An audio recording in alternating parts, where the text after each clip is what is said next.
Does anybody have any idea how to do this? What physically is this? That's a weird question, I know, but is it a length of a something? Well, what physically is inverse tangent of x over 5? It's an angle. It's an angle. Thank you.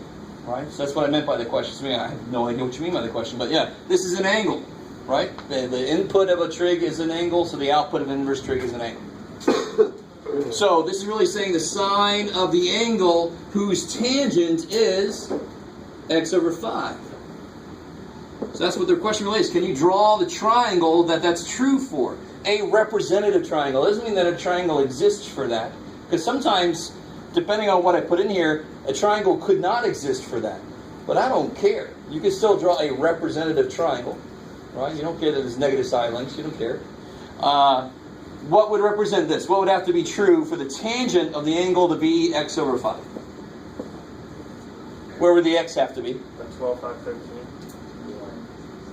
Well, I mean, this is x, so who knows, right? I only know one side, really. But where is the 5 side? What's tangent? Tangent is y over x. And real quick, don't let go of your SOHCAHTOA if you know SOHCAHTOA. But SOHCAHTOA, some of you are going to just write me off, but you should never be taught that, because if you know that sine likes y and cosine likes x, you can get so much further in mathematics. SOHCAHTOA helps you for part of a semester. Cosine likes x and sine likes y helps you forever. Do you understand what I mean by that? So when I say to myself, what's cosine of pi over 6? You should be well enough that pi over 6 means the same thing as how many degrees? 30. Cosine of 30, it's close to the x-axis. Cosine is big then, because cosine likes x, so it's root 3 over 2. I don't have them memorized. I just take a second and think, close to the x, cosine's big, sine small. Close to the y, sine's big, cosine small. Because I know x and y, so sine likes y, cosine. You guys get me?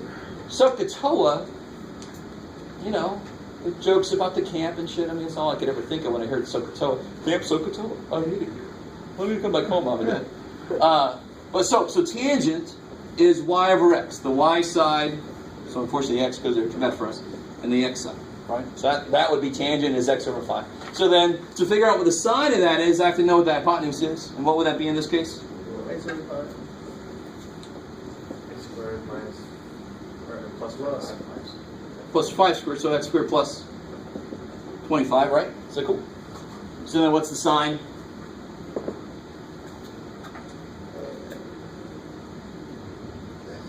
Yeah, x over.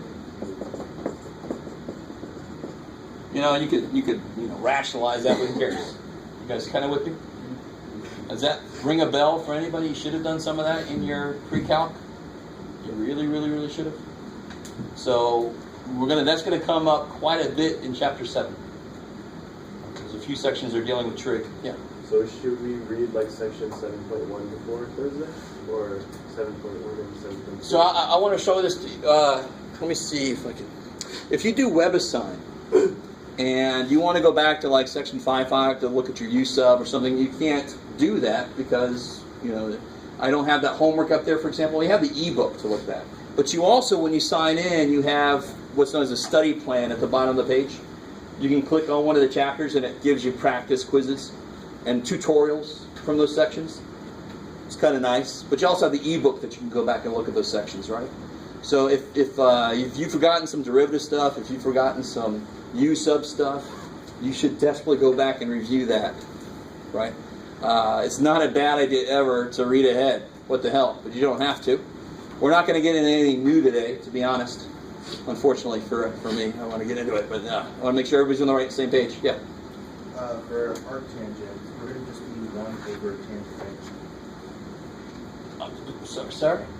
For arctangent, is it 1 over tangent? No. So I mean, we should know that this symbol does not just mean the reciprocal, right? That symbol means the inverse function. Okay. So we just got lazy with this, actually. We could have given it its own symbol, but we said, screw it, it's just the opposite of tangent. So if tangent takes 45 degrees and makes it 1, inverse tangent will take 1 and make it 45 degrees. It won't make it 1 over 1, right, or something. You kind of with me? So it's not just a reciprocating function, it's the opposite function. Right? Okay. Wait. Oh my high-tech erasers. All right. Anything else from that quiz, if you can remember it? That's just burning a hole in your brain. To the last one. The integral for. Oh, the sine pi x. No. No. All the way on the right. Oh, integral. Okay. So I am going to talk about. In fact, let me hold off on that. I want to focus on u sub for a little while. All right. Then I got a little handout I'm going to give you guys about u substitution. I know you all said you've heard of it. I just want to make sure that we all remember it. Because the very first form of integration that we learn is called by parts. And the more you understand u sub, the easier it will be to start to understand by parts. And you're all like, by what? So by parts, this is the first thing that we learn. So the basic idea of u sub, become a b, is, for example, now go with me. I'm going to do a derivative. So you're going to be, what the hell are you doing? So if I had this is sort of like when we had on the little handout just a second ago. If I said take the derivative of this, how would you do that? You substitute the entire quantity for u. No, derivative. Change it to the. So it's 1/2. 1/2. Good. So the 1/2 comes down. X squared minus 7. Negative 2x. Good. The chain is the derivative. So everybody gets a turn, right? The outside function gets a turn, and then the inside function gets a turn. That's the chain rule. Chain rule is one of the first things you hit. They're like, oh. Yeah, everybody always forgets the poor little chain piece, but you got to give the inside dude a turn. And you can't make the inside here 2x and just let everybody go at once. No, they got to take turns, right? All right, so that by itself should be familiar, the chain rule. But if I turn around and say, what's the integral? Now, of course, simplify this a little bit more. You get x squared minus 7. So if I say, what's the integral of x times x squared minus 7 to the negative 1/2? What is that integral? Say u of x squared minus 7. No, don't even. Yeah. Who's saying that? Do it again. Square root of x squared minus 7. Plus c. Because that's right. So one way you could do integration is just to know every derivative for every function. I don't want to do that. But notice, if that x was not there, what is that x related to? If I said, what's the integral of this? We don't even know how to do that yet. That's one thing we're going to learn this semester, is how to do this. Why is that so hard? We don't even know how to do it yet, whereas this is easy. Because you have the du for that one? Exactly, I have the du, right? This is directly related to a chain rule. So the u sub is integration's answer to the chain rule. Right? It's not a chain rule for integration, but you have to have this piece, the chain rule, the link piece, to be able to integrate it back. Right? So that's why this exists in the first place. So it doesn't suggest that you can differentiate without using a chain rule. No. I have to use a chain rule to differentiate, yeah. But if I just had this function sitting somewhere and I wanted to integrate it, it wouldn't be easy. Because it's missing, if I had an x out here, it would be easy because that's related to the derivative of the inside function. You guys kind of with me? So since chain rule works the way it does, and integration is the reverse of differentiation, I have to have that du piece in order for it to be easy to go back, right? That's the idea. So u sub just kind of formalizes that. It gives me a nice way to rewrite the integral so it looks better. So for example, if I had, let's do that one that's sort of like on the test here, or the quiz, or whatever you call it. What do you got, Jeff? Let's do one that's sort of like that. Let's make it like that. There you go. I like it. Cool. So approaching this integral, why do I know it should be relatively easy to do? What's the inside function? 2x squared. And its derivative is related to what's out here. Right? So hopefully, when I teach calculus and I get into integration, and as we go through this semester, I'm going to try to get you guys to realize constants almost don't matter. You can make the constant anything you want it to be. I'm going to show you here in a minute how. What's really important is the true x piece of the function. This is about x squared. Its derivative is something x. I know I can continue. Because I can make this be whatever the hell I want it to be. Right? Not just out of nowhere. You can't just erase it and put it there. So, what do I wish was here? 4. Yeah, because what would I let u equal? 2x squared. And what's du? 4x dx. Cool, right? That's called the total differential. And now, so what I really want here is a 4. So what I do is I get that 7 the hell out of the way. And how do I put a 4 there? If I put a 4 there, 1/4. yeah. Now, I know you could actually solve this for dx, but I hate that because then students start dividing by too much and they have u's and x's left in here and stuff. And it's so much better to just you need a 4x dx to continue. Make a 4x dx show up. And then you can continue. So how many here would actually divide by 4 or they actually divide by 4x? And it's fine, keep doing it, especially if it's really ingrained. But I've just seen students make so many mistakes doing it that way. It's very loose. When really, this way is more accountability. Do you have what you need to be able to continue instead of, I believe it'll work. Right? But it's fine. I mean, I know a lot of my colleagues teach it that way. If you do it that way, great. I'm going to do it this way forever. Right? So now I can do the 7/4. I can replace 4x dx with du, because that's what it is. 2x squared I'll replace with, so what's it look like inside?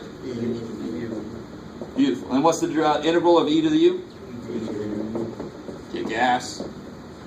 Let's see. And then what's u? What do u be? U be 2x squared. And then of course checking it's always easy. Just take the derivative. So derivatives right now, you should be like, give me derivatives. You can attack derivatives. Integration is the one that's sort of like, oh, I need some subversive ways to mess with the integration. Derivatives you just attack. Integration, u sub, is very subversive. Let me replace u with this.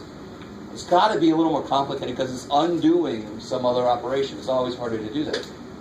How are we doing so far? Is that decent? So I really need you guys to be honest with me and yourselves as far as how comfortable you are with, this is a very basic u sub problem, but if you're able to do this pretty well, you're probably at a good point. Let me show you a u sub problem that's not such an obvious u sub problem. It's really neat.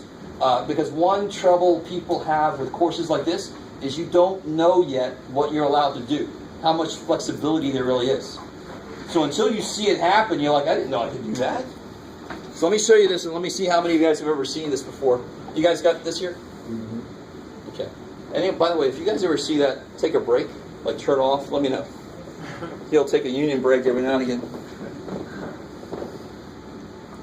So look at this guy. Why does this guy suck? Compared to this guy, why would this guy be immensely easy? Why is this problem easy and that problem is not? Because you can make it 1 over x. Yeah, this you can actually break it up. Now, please, dear God, if you break this up, I'm going to cry. Tears, right?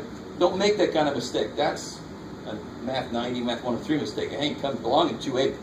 This is easy. It would just be 1 plus 1 over x. No, it's that integral.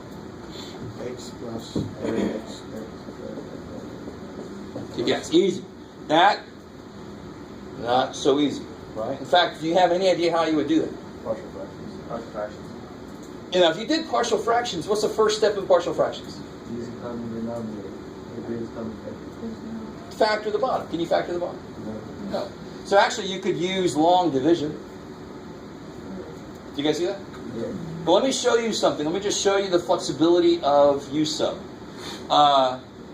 What's kind of stuck? What kind of is stuck in there? Like the top is not stuck, but the bottom is stuck. It's stuck on the bottom, right? So if I let u equal x plus 1, another reason I would do that is because I know if the bottom was one term, it would be easy.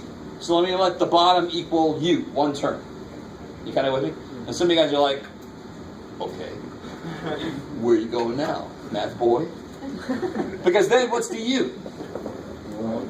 It's dx. Dx, cool, 1 dx, good. So what have I not covered that's in there? Because the whole thing with u sub, what killed me last semester, because a lot of people hadn't seen it, is u sub, you have to replace all your x shit with u shit, right? You can't have parts and bits of each. No, you don't know how to do that yet. It's not multivariable calculus yet.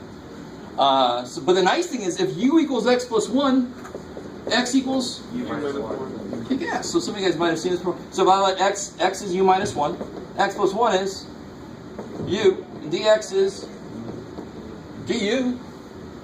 That looks a lot like that problem now, right? And what do you get? You get 1, so that'll be integral 1 minus 1 over u, which is u minus ln of absolute value of u. And then just remember at the end you better go back to the original variable, right? Got it. Yeah. I don't know how many of you guys knew you were allowed to do that. I mean, if u equals some function of x, you can solve that for x. Yes. No, you asked it. You asked me how to do that. Oh, I'm sorry. Hey. You're like, you asked me. All right. Cool. Trying to think if there's anything else I want to show you. Let me give you this here.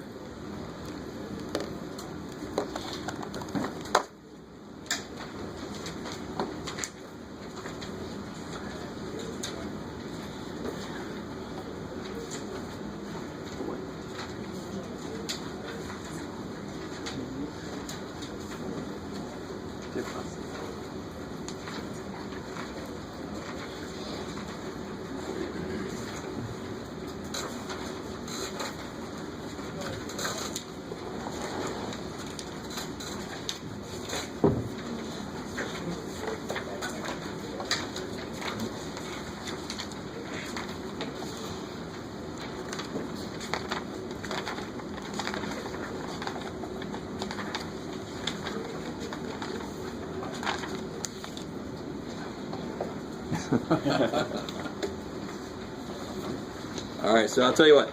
I'm going to stick to what I said earlier. I'm going to let you guys out early. So do what you can on this, and then we'll do this, and we'll look at this first thing Thursday. And on Thursday, we're going to get into the first couple sections of Chapter 7. So if you want to read ahead, it's a really good idea. All right, if you need an ad code, come with me. Or if you don't have time, I can bring them with me next time. Just going to hang out for a second so I can make sure who needs it.